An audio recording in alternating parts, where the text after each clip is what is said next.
Namaste. I have a very distinguished guest today, Dr. Subramanian Swamy. Namaskar to you and welcome. Same to you. Welcome. It's always been a delight to interact with you, discuss with you, and my followers are always very excited and energized when we talk. Likewise with you.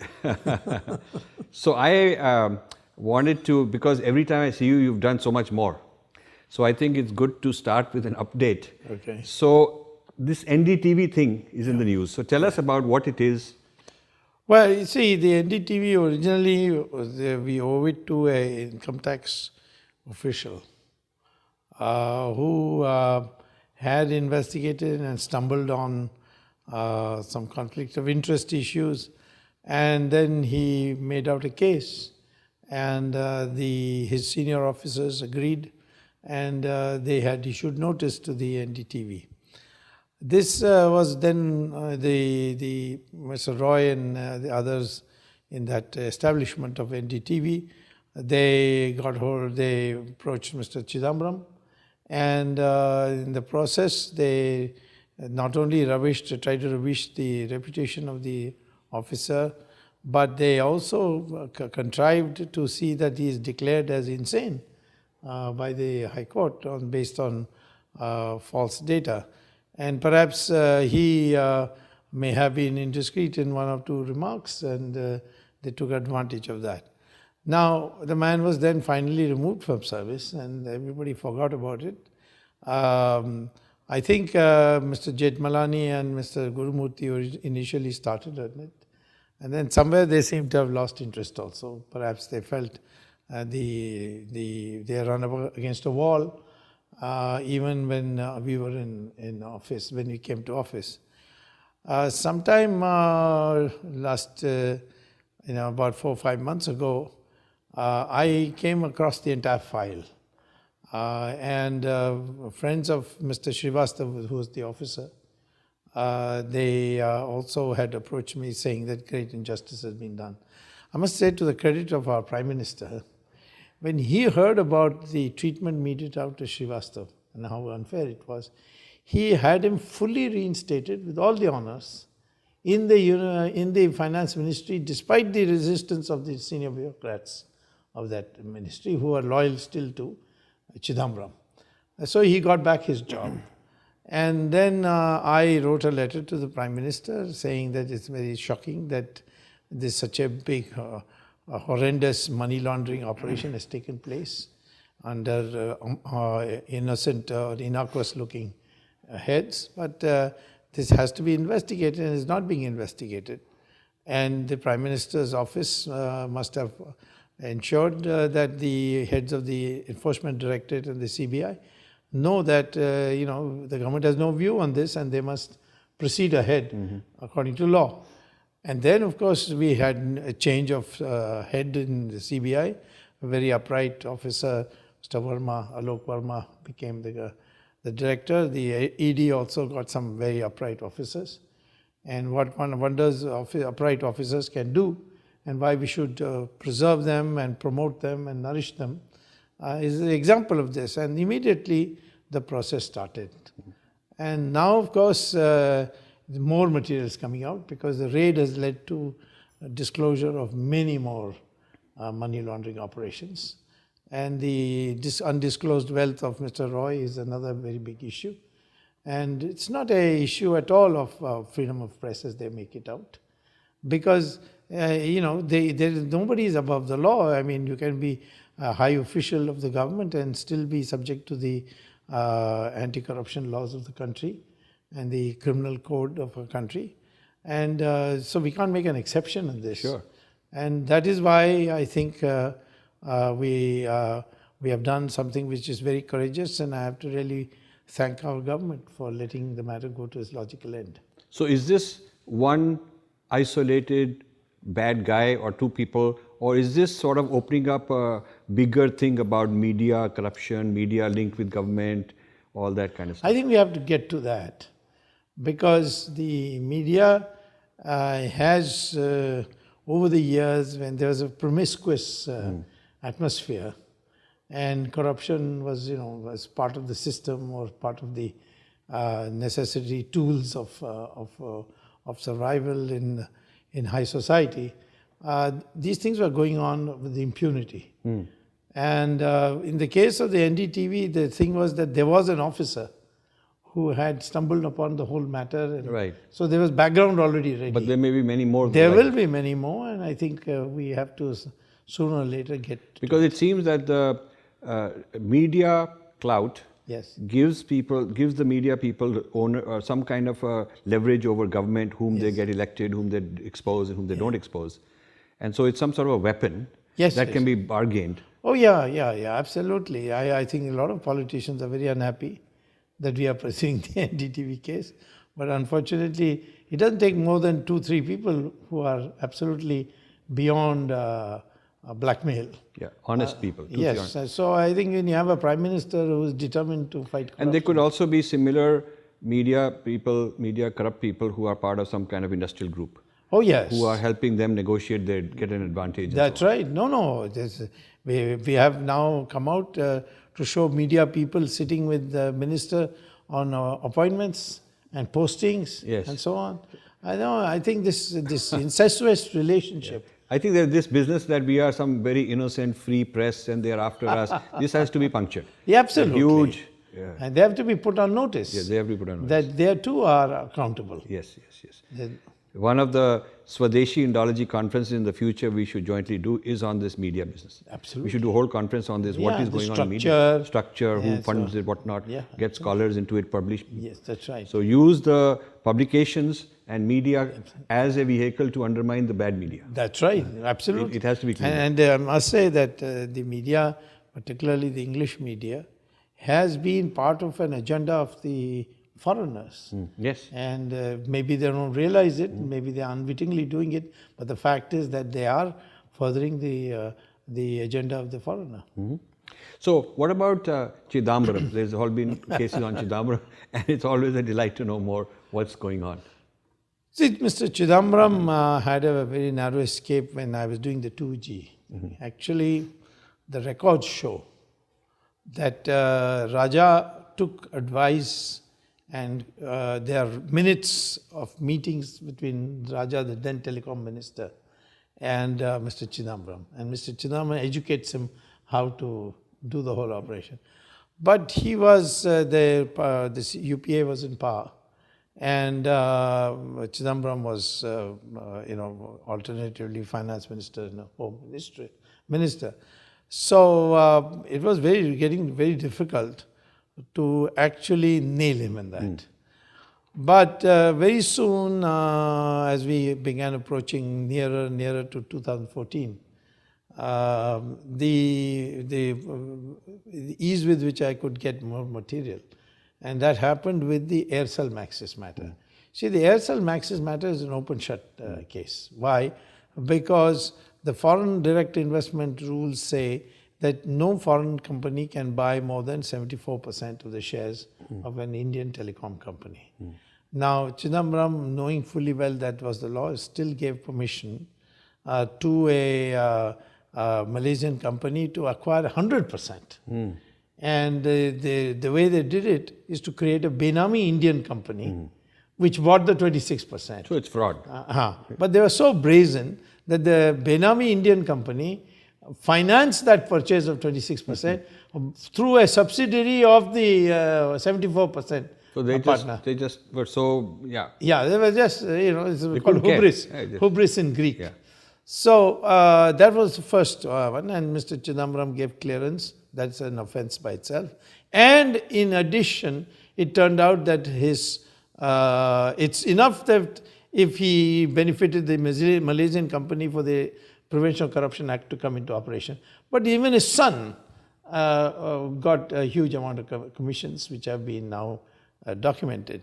Then the second thing, which was more outrageous, was that the rule was that Mr. Chidambaram, as the head of the Foreign Investment Promotion Board, had no right to approve any project which was more than 600 crores at that time in investment.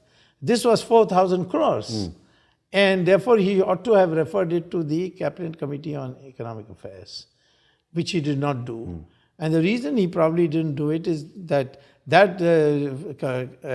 mandatorily that subcommittee of the cabinet would have referred it for security clearance.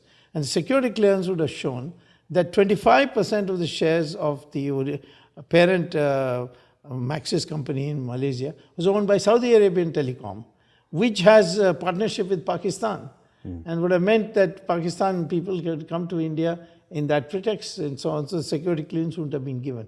So in order to enable to enjoy this bribe, he violated the law and gave He also the put himself. national security in threat. Yes, and he put the national security in threat. So this is as far as the Aircel Max is concerned. In the INX matter, it is very silly that he gave a clearance for 3 crores and then when the letter was given, it's 400 crores. I mean, these are things on which, but more importantly, every foreign investment promotion board clearance approval given by Mr. Chidambaram, his son got money in his consulting company. So what's the due process required to get him? Now you see, they have registered an FIR, they have raided thing, they've interrogated the son, they're bound to interrogate Chidambaram very soon. Then they will file a charge sheet. And the charge sheet, the court will examine whether they should proceed ahead, in which occasion the lawyers of Mr. Chidambaram and Karti will get an opportunity to debunk these charges. And then the charges will be framed, which I think in this case is an open shut, will be framed. Then trial will begin. And I think in a period of 2 years, they should be in Tihar jail. Good. You are very persistent, I must say. The one person who combines many skills, because some people have one, the intelligence, the persistence, the selflessness, the pursuit of truth. And to the end. lack of fear. And totally, but that comes from this. If you are true, you don't fear. That's I mean, true. you're not, what can they do if you're pursuing the truth? That's So this is quite remarkable because you've been at this. The other one is the whole Sonia Gandhi matter. Yeah. Where do things stand on that? You see, what happened is I had proved that there was a prima facie case of cheating, criminal misappropriation of property, and criminal breach of trust. Therefore, the summons were issued. They came and they were arrested in the court.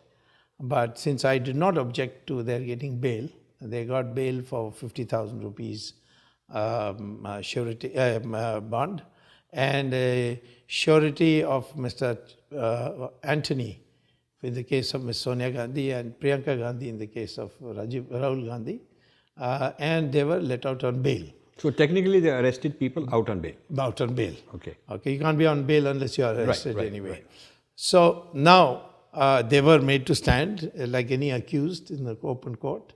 And it had a very electrifying effect on the people that, such big people who were considered untouchable. Very important to do this. Yes. And, have to stand like anybody else.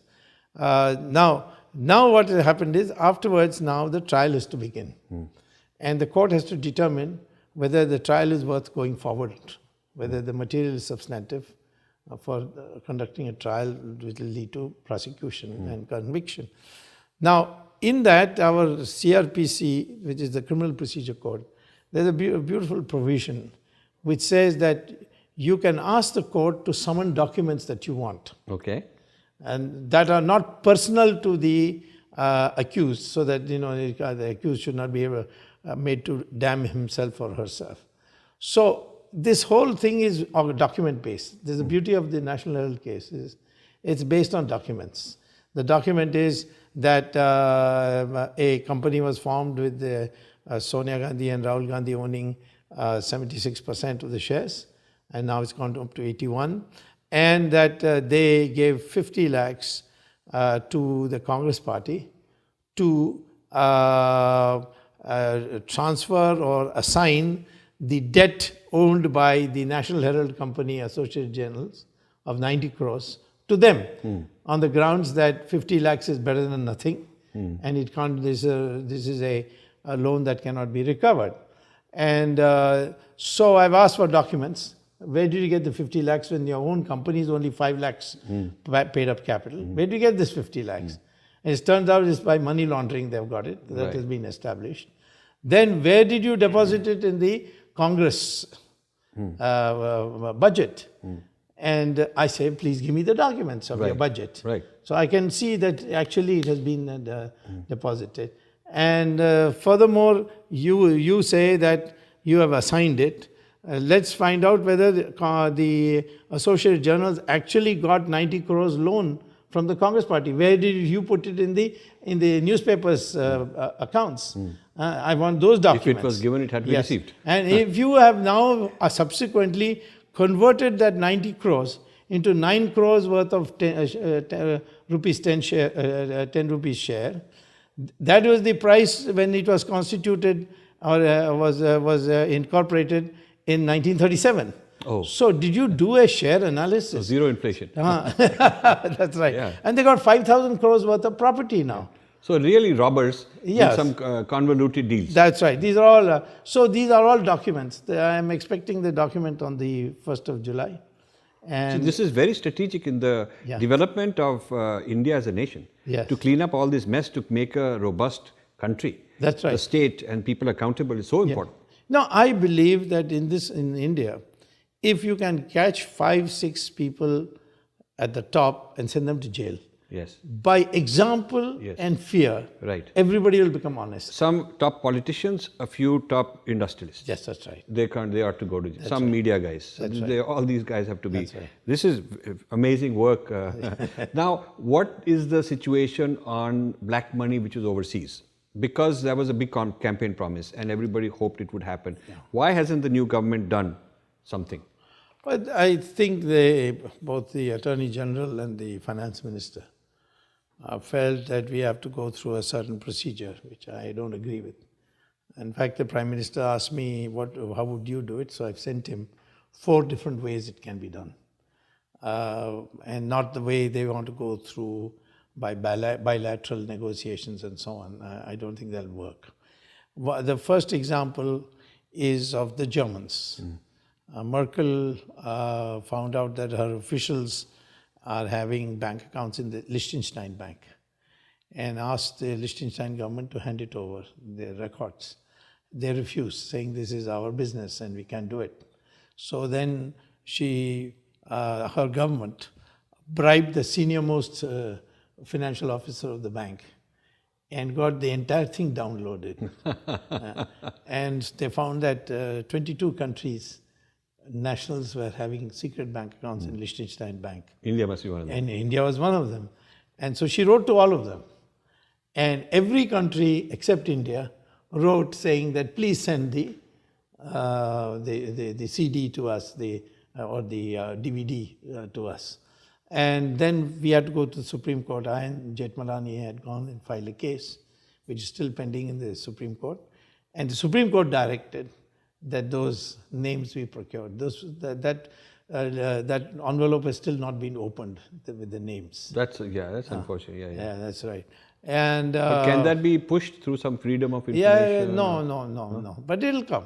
Now it'll, because I believe the Attorney General is resigned. So Good news. Yeah, and now very often in these matters the Prime Minister is taking direct charge. So I think it's going to come.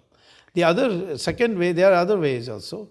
One is the United Nations resolution on a Convention on Corruption in 2005. It says, if a country formally by legislation announces that it is nationalizing the accounts of all its citizens who have accounts in certain money laundering or secret banking countries, like there are 70 of them. Right. Then the United Nations will ensure that these countries comply and hand over the entire bank account, money, names, details, everything. So we need to pass a law in the thing, and we don't have majority just now, but by April we'll have. So I see that also a very effective way of doing it and can be done. And there's of course the American way, where they went and asked the Washington branch of the Union Bank of Switzerland to hand over the names. They refused, so they arrested the local officials. Yeah, I used to, many years ago, when I was in business, I had an account with Swiss Bank. and a very senior guy was in charge of my account here in New York. A very legit bank. It's a very prestigious bank, and they you are investment entitled banking. to it, And because India, they think that having a Swiss bank is something illegal, but in the United States, they have branches in New York, San Francisco. You just have to disclose it. That's right. And then they're just like any other bank. Right. Suddenly, I got a call that this very senior guy is not available anymore, and some other guy is going to be meeting you. So I wondered what's happening. Later, I found out he was thrown in jail by the FBI. So some other guy had replaced him. So they found out that he was doing all kind of he was violating some U.S. banking laws. On some technicality, they got him. That's right. So he was taking deposits of investors like me. Yeah. Overnight, Yes. loaning it for himself. So at 5 p.m. when the bank closes, Yes. it's still daylight somewhere else. Right. The money would be gone. Right. Next morning by 9 o'clock it would be back. right. So you'll never miss it. That's right. And he would loan it overnight some other market and for all the investors and keep the interest for himself. So they caught him. When UBS and Swiss Bank merged, they did an audit, and these auditors caught this thing happening. Okay. So this fellow was doing it. So on that pretext, they threw him in jail, and then they said, we'll throw all your guys in jail. That's right. And now the leverage is, you have to give us all the banking secrets. That's right. So that's what I'm talking about. they got all the banking secrets of all the Americans, and so the 5,500, Americans got those Americans who were doing it without disclosing got in trouble. So this is what the Indian government has to do. Has to do, yes, absolutely. We also now have branches of, say, Credit Suisse and Union. When they open a branch in India, it's good because then you have some leverage over them. That's When they are doing legit business, it's fine. They're bringing investments or whatever they're doing. I'm sure that this black money will come back now that the decks have been cleared. Yeah. Good. So also in the getting rid of Rajan, I remember the media coverage that you had a big role in that. Yes. So tell us how it happened, because now many voices are coming out and saying that they're the ones who've done it. So I want to hear from you what exactly happened that caused it. Well, now the reason I was wanting for him to be removed has become fashionable, because this high interest rate is something everybody feels is too high. My problem started with Raghuram Rajan. I don't know him personally. I know him by name. I may have talked to him once or twice by phone or something. Was this imposition of this? He was not, by the way, an economist. He was a management. So after IIT engineering degree, he got a management thing. The management, you see, is you deal really with a two-person transaction. Whereas the economy is a general equilibrium system. You do something here, it has an effect somewhere else. So you have to have that kind of a vision, which he didn't have. So what he was doing is he was going on raising interest rates and to control inflation. Now, of course, you could control inflation just as a doctor who kills his patient can bring the temperature down. But that's not the way to do it. Right. So I was taking objections to it, but he was absolutely drunk with his own power, because Chidambaram was for him, Mr. Jaitley was for him, etc., etc. So what happened is that he was quite blasé, and I think his term was coming to an end. So I raised I wrote letters to the PM, pointing out, one, that this is disaster because the medium and small and medium industries are all closing down because the cost of capital has gone up. So you may bring down the inflation, but then you'll have dead industries. Second is that he was also doing a lot of brokerage, which was illegal, to see that certain favors are given to certain companies. And he had his own, I think, brother in Tata's, and they worked in a tandem to get the finance ministry to agree to many things by threats. He was, in fact, someone who it appeared to be acting on the agenda of somebody else, and not an Indian's agenda, but some foreign agenda. He was part of some group also, which was main objective is to protect the American financial. Yeah, because out here there was a whole hue and cry supporting him. Yes. and opposing you. And I was wondering, well, who are these guys? Why are they bothered? That's right. Yeah. That's right. None of their business. Yeah. No, in fact, I think even the U.S. President, Mr. Obama, showed a great deal of interest in his continuing. But I must say, to the credit of the Prime Minister, once he was convinced, I don't think any other Prime Minister I have known in so many years, I've known at least 6 or 7 very personally, has this man's grit. So he decided one day that he will go. And he told the Wall Street Journal, none of your business is an administrative matter, why are you concerned? Sure. But I was at that time quite alone because there's the cacophony created by the media and the establishment and what we call as the Lutein class was as if I was someone motivated by jealousy. I mean, why would I be motivated by jealousy? You don't want the job. Yeah, I mean, I you're don't doing want the it. job. Yeah. So, they had all these society ladies like Shobha De intervening to speak for him. So This is a very strange thing. In India, there are these society lady type people, society type people, this, this Lodi Garden, That's right. Lodi Road type people, That's India International Center, in the coffee shop, they're hanging around all the time, some media types and some middlemen fixers. They really aren't specialists in anything. that's right. But they want to broker power, relationships, deals, sleazy things all the time. That's right. Yeah. And now the interesting thing is the finance ministry is having a quarrel with the new Reserve Bank governor for not lowering the interest rates. Okay. So what I said has it now validates. become mainstream. It So validates. many people might try to start claiming credit also. Yeah. So I was driving one day, and on the National Public Radio here, there was an interview with one Anil Bokil, who represents this Arth Kranti Yes. organization. I know that. And he was saying that he's the one who since the year 2000 has been talking about this demonetization. Yes. So I contacted him, and I'm going to do an interview with him Yes, also. sure, yeah. He seemed like an interesting person. Yeah. They have an interesting idea. See, there only one difficulty with their proposal. The proposal being that 2% transfer for any I bank. think half a Or some percent on all banking transactions. on all banking transactions. Yeah. And every tax be removed. Yeah, it will be very simple to enforce. Yeah, absolutely. But the question is, two things have to be safeguarded, which they have not worked out in their documents. One is, countries' monetization is banking. The habit of banking transactions only now being brought in by Modi. Maybe that proposal, that argument may disappear after maybe 6-7 years. But everybody must be participating in a banking transaction for this to be fair. Right. Second is, it shouldn't induce people to get off to have more currency transactions, because then you save 1% that's or whatever right, it is. That's right. Yeah. So both these are, but I think it's a very revolutionary proposal. So he's very sure that he started this in 2000. He wrote a book in English, Hindi, some languages. Yeah. And then before the elections, he talked to Baba Ramdev, who started talking about this. Yes. And then when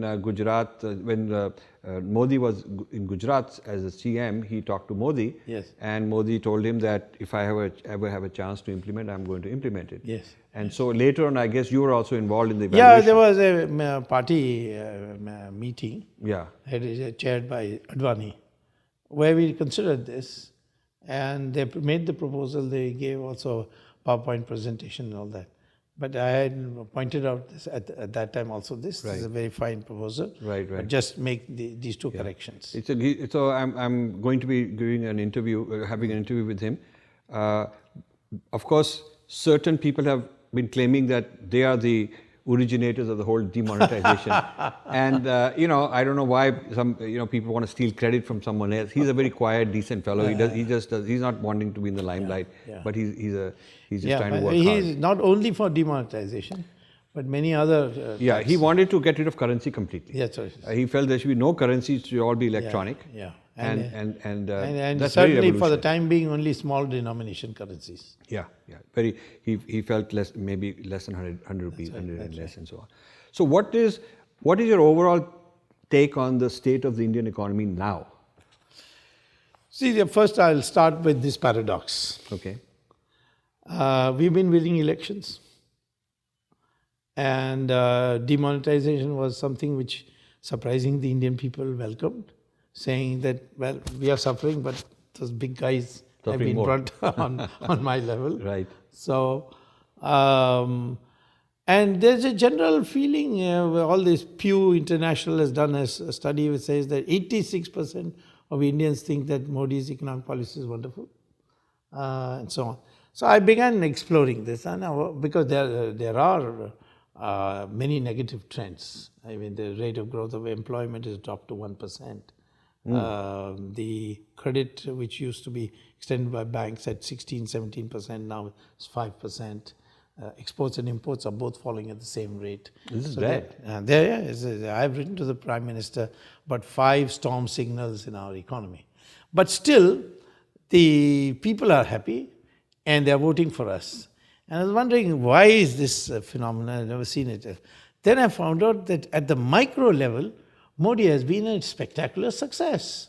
It is Jan Dhan Yojana, where practically everybody has now got a bank account. All the formalities have been removed, and all their MREGA benefits, everything is coming directly into their account, which is a. Second, he said that he will see that every family has a cylinder for gas cooking, cooking by, and that had a huge impact, because women used to literally cry with these fumes coming, using cow dung or. Now he made it accessible. Then he made an appeal that to the middle class, why are you accepting subsidies? If you give up your subsidy, then I can give cylinders to so many more people. And I have volunteers, 30 million people handed in back their subsidies, said we don't want any subsidies. So, I mean, he has been doing this loan thing by what is called the Mudra thing. So, he has done these micro packages which haven't got international prestige coverage. Even in national coverage is very poor. But they help the grassroots. But yes, it's made people see. I have always felt, and I used to say to Narasimha Rao also, if you make reforms, just find out who is going to be the losers. If they're going to lose immediately. Now, if I abolish quotas and licenses, these hacks and these pyro cars and so on, they're the first one who are going to lose. And they're all Congress Party members. And that's why Narasimha Rao lost an election. So you have to balance that by making some of the gains reach the people immediately, so that they stand up for you. Right. And that he didn't do. It's all filter down. He used to tell me Narasimha Rao. But Modi has done this. And that's given him a huge cushion. And all these negative trends can be reversed.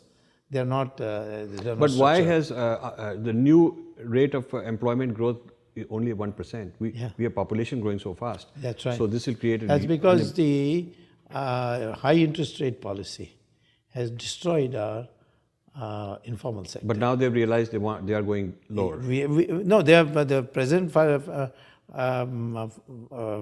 of Reserve Bank is resisting, but we'll get it done. So if the interest rates go down, economy will go up again. Absolutely. And I also think that taxes should be simplified. I don't think GST is the answer yet. GST has also got too many levels. That's right. It's not the answer yet.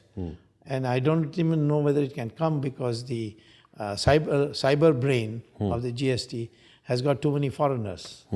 And we can't have, this is a national security violation. Yeah. That's so overall, economy-wise, you think that there is a short-term crisis, but it can be solved. There's a macro crisis. Yeah. But at the micro, we have got a lot of elbow room to fix it. And I think we'll fix it.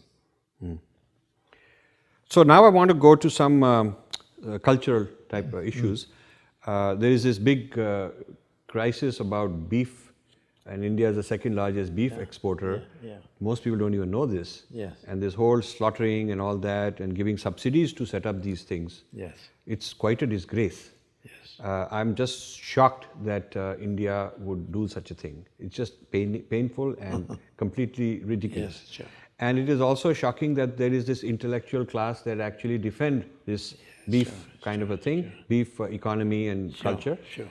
When Americans the medical establishment is saying beef is bad for you, red meat is bad for you. Yeah, that's right. People are turning vegetarian. The vegetarianism curve is increasing. Yes, the vegan curve, all that is increasing. There is a decline, huge decline in smoking. So all these kind of things are shifting in this country. Yeah. Many of these ideas inspired from Indian thought and Indian culture during this New Age movement and all that. Just yesterday, I was reading a report on Alzheimer's and dementia. The cutting edge treatment is coconut water And some haldi. spice and haldi. So this is amazing. Yes. This guy quotes a village in Haryana. He gives the name. And he says that a whole team went there to find out why here nobody's got Alzheimer's. And they looked all the variables and did their computer analysis and they brought it down to this. And then they started testing it. And his wife, who was terminal, and nobody was going to do anything about it. And he had many relatives with all these diseases. They're all fine. And so, the thing is that if we look at our civilization, we are kind of, we don't understand what treasure we have. So we are very happy to give it away, while others actually are adopting some of our ideas. So beef is one of those.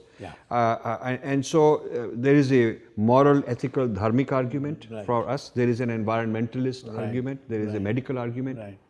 There is an animal rights argument. There are many logical arguments. So I'm just shocked at this. So I want, and I know you are also concerned about it. So what is the politics? Why do the politicians not get it? Well, first, let me begin by answering that for this purpose, on 18th June, my Virat Hindustan Sangam is holding a one-day seminar on why cow slaughter must be banned. Okay. Wonderful. And I wish I was there. In fact, you sent me an invite. I invited you. You sent me an invite, but I'll be coming a month later. No problem. There will be more such conferences. I support this. Let me start beginning by saying that those who say, I have a fundamental right to eat what I want, should read the Constitution. The Constitution has laid down that all fundamental rights are subject to reasonable restrictions, including the right to worship. I can, if I find that, for instance, a religious practice violates either morality or it creates a danger to public order or is bad for health, then the state can put a restriction on it. So all fundamental rights are subject to restrictions, and right to eat is also subject to restrictions on these same grounds, health, morality, etc. Second, we do have had ban on eating other living beings, like the peacock. The peacock has been banned from day one, as early as in the early 50s. Like the American eagle in this country. Yes, that's right, American eagle in this. So it's a criminal offense. That's right. And peacock was being eaten by our people, and we banned it, and there's no protest. Third thing is, Article 48 of the Constitution actually directs the government as a directive principle of governance that you shall ban the slaughter of cows. So it's a constitutional requirement. If you don't want us to do it, please change it in Parliament, bring a constitutional amendment and remove that. But it's a constitutional amendment.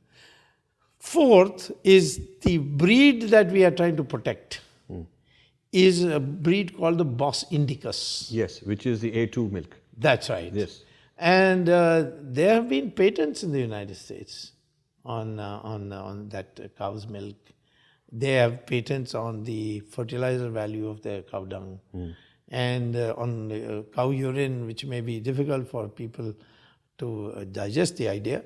But the cow urine has medicinal qualities that has also been established. Yes. Yeah, go ahead, please. So finally, there was, the previous government was giving heavy subsidies. And leading lights of the UPA had set up slaughterhouses. But now we have withdrawn the subsidies for exports. And that's what was making it so. And the beef exports have come down very But sharply. if the Constitution protects, then why can't we implement that part of the Constitution and protect the cow? We are. The issue is that we need a central law. And we began by this process. That, all right, you have animals to slaughter, you can't take it to the animal market. Because you destabilize that market. Then all these big smugglers things. And we soon found that agriculture markets are now shifting to the border areas. So it becomes easy to smuggle it out. Once so we said, no,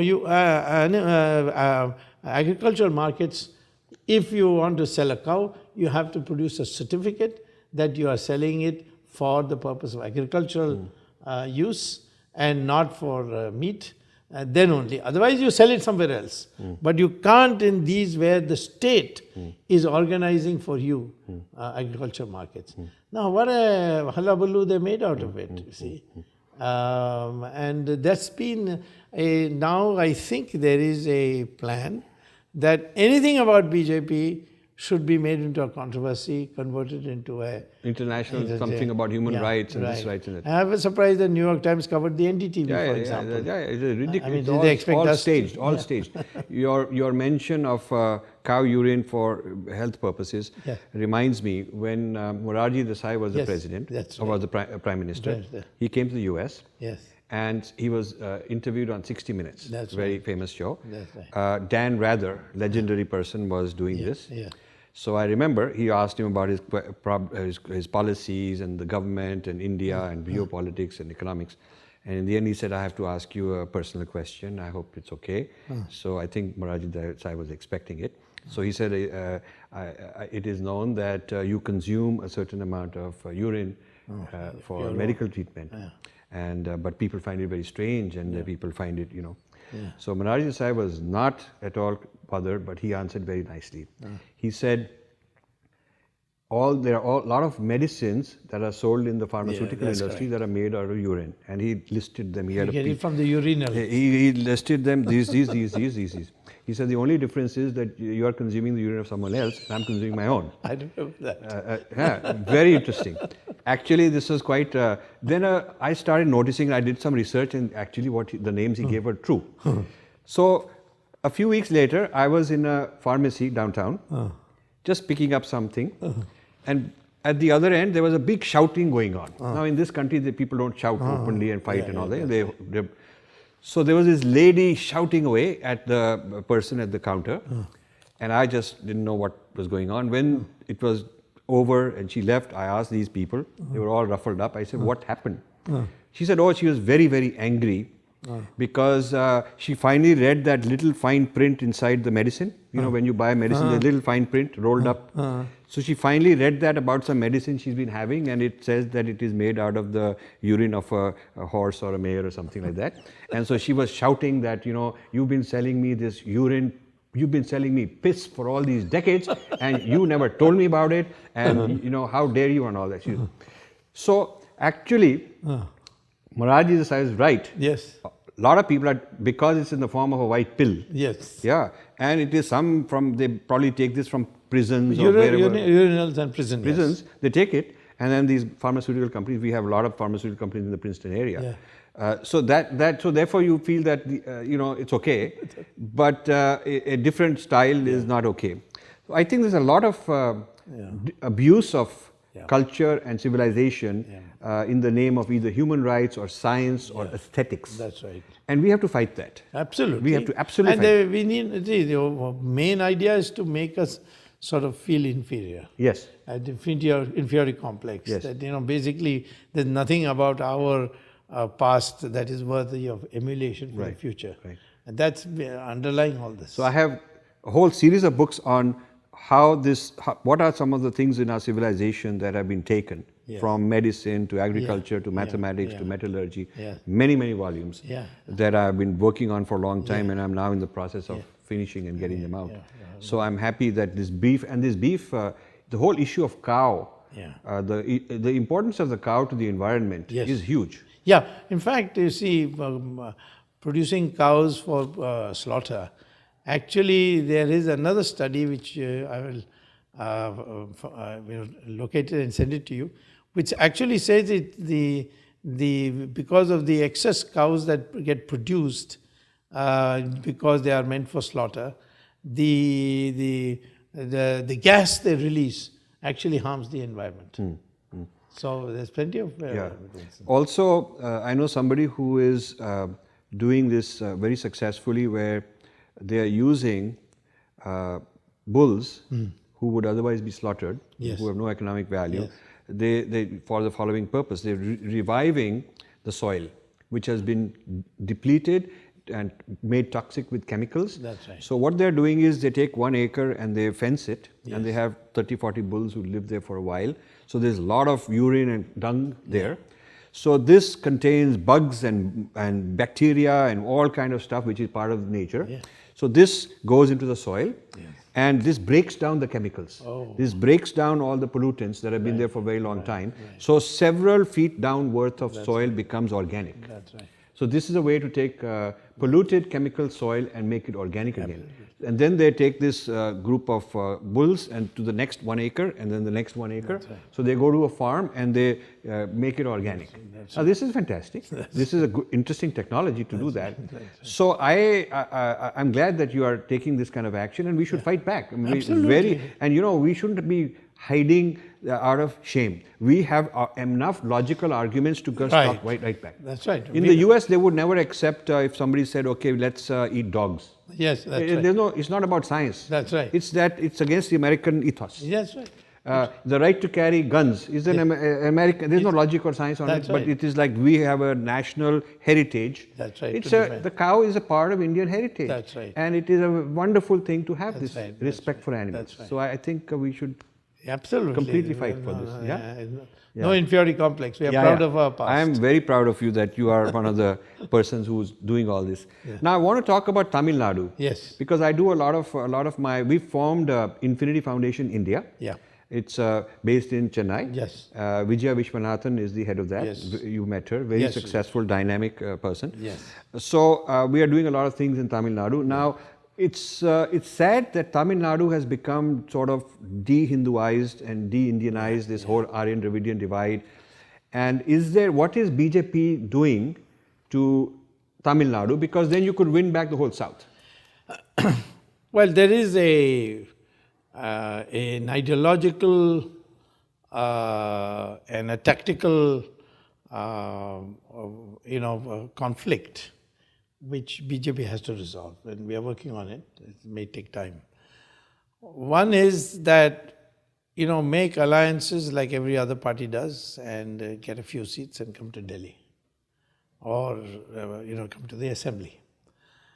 That means we have essentially either to be part of the ADMK alliance or the DMK alliance.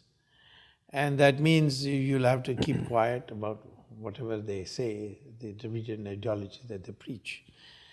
Essentially being a junior partner. Is being a junior partner and just waiting for crumbs. Right. The other thing which is longer term, but it is sure to produce results, is to fight every seat and say that we are representing a different culture. There's no such thing as a Dravidian racial culture or a community culture. Dravidian is a Sanskrit term which Shankaracharya invented to mean southern India. Through and with. It's a geography. Yeah, geography. And the word Aryan also doesn't exist. It's only Arya. Arya means a civilized person, a cultured person. And the DNA results which now have been published show that Tamilians and Gujaratis and Marathis and all Indians have the same DNA. And so do Muslims have. And so do Brahmins and scheduled castes. So we are one people. We didn't come from somewhere else. Now, that propagation needs to be done. Second is, for the first time, I found educated Tamilians are afraid to speak, but privately tell me, somehow see that we get to learn Hindi, because we find ourselves in a great disadvantage. Assamese speak Hindi, Gujaratis speak Hindi, Marathis speak Hindi, and when it comes to jobs and survival in the north, we are a great disadvantage. So we have to bring in this concept, we are Indians first, and then only we are Tamilians. Now, for almost a couple of centuries, this has been pounded into their mind that we are Tamils first. And the cinema world, which essentially came because the Congress party had sort of just cornered everything. And there was no other way for anybody else to propagate except through the cinema. So the cinema became actually the medium for propagation of the Dravidian ideology, and which was supported from abroad. Yes. And therefore... That's my whole book, Breaking India. Yeah, on this Breaking kind of a India, thesis. yes, Yeah. absolutely. Yeah. No, you have written wonderful books and don't stop. No, So, therefore, I think BJP has a future, and a very big future, if it stands alone and starts propagating the unity of India, that we are all one and there's no difference, and we have tradition. See, surprisingly, Rama was made into God by the Tamils first. The Ayanmars and Nayanars, they were the ones who made him into God. Otherwise, he was not that stage regarded in North India as a god. So how good is the political machinery on the ground, RSS and BJP? RSS, Vishnu Hindu Parishad, the network is there. Okay. But it needs a leadership which propagates this, and the present leadership doesn't want anybody new to come because they have worked out this parasitical system which they are comfortable with. And So in the recent government shake-up in Tamil Nadu, Yeah. you played a role. Yes, So tell us about it because it's very fascinating. Well, what happened is that after Jayalalitha died, and of course I had prosecuted her and her associate Shashikala as a co-conspirator in the disproportionate assets case. But she died before the judgment came. And so Shashikala was able, because she was during the Jayalalitha's time, was the one who was handing out the tickets Right. and the money. Right. So she had a clear majority. But some of my colleagues felt, no, this is the time to enter Tamil Nadu. Again, the shortcut psychology somehow captured Tamil Nadu. So they tried to engineer a split. And the split did not take off because the man they selected was not up to the task, the Paneerselvam. So I took the stand that constitutionally the party led by Shashikala has the majority. And you can't go beyond it because the disqualifications to be chief minister or the ruling party is listed in the constitution itself, and none of them apply to these people. So this whole idea of somehow getting the rebels to form a government who have not even more than 3-4 MLAs is unconstitutional. And I must say again, at a later stage, the Prime Minister's office conveyed to me that you have a correct constitutional position and they have come to power. But I don't think they're going to last long because the national outlook in Tamil Nadu is growing very fast. People going to temples is very large. The only problem we have is timidity because the Dravidian parties are now reduced to drug peddlers, corrupt men. So they're desperate enough to become gangsters. Gangsters. They are the gangsters Yes. now. And then we had this brief interlude with the LTTE, which now it's almost at the end. So Tamil Nadu is ripe for the picking, but it requires a little sacrifice. So along those lines, the Infinity Foundation India is doing a Swadeshi Indology Conference 3 Absolute, super. on Tamil Nadu, the land of Dharma. Yes, We are it is. reclaiming it back. That's right. Taking back Tamil Nadu. That's ground zero. We have to take it back. And we have to demolish, debunk, torpedo the whole Dravidian idea. Yeah, absolutely. So we are bringing together, and this is December 22, 23, 24 in IIT Madras. Right. You're one of the main stars in there. Yes. We are bringing together, and just for my audience to know, we are bringing archaeologists, historians, religion people, language people, culture, all kind of many performing arts people to show the integration of India. That's right. And we are going to produce many volumes of scholarly work, good scholarly work as a result of it, and produce some good videos. That's right. So I would like to really see your organization, Virat Hindu Sangam and Infinity Foundation India, do this jointly. Absolutely. Wherever you are, take it for granted we are with you. Because what you have already done through your books is you have shattered the smugness of those who thought they had got us by the throat or by the brain or whatever. Okay? Right. So there's no question, we'll support you. I must tell you that this is a very opportune time for what you're doing.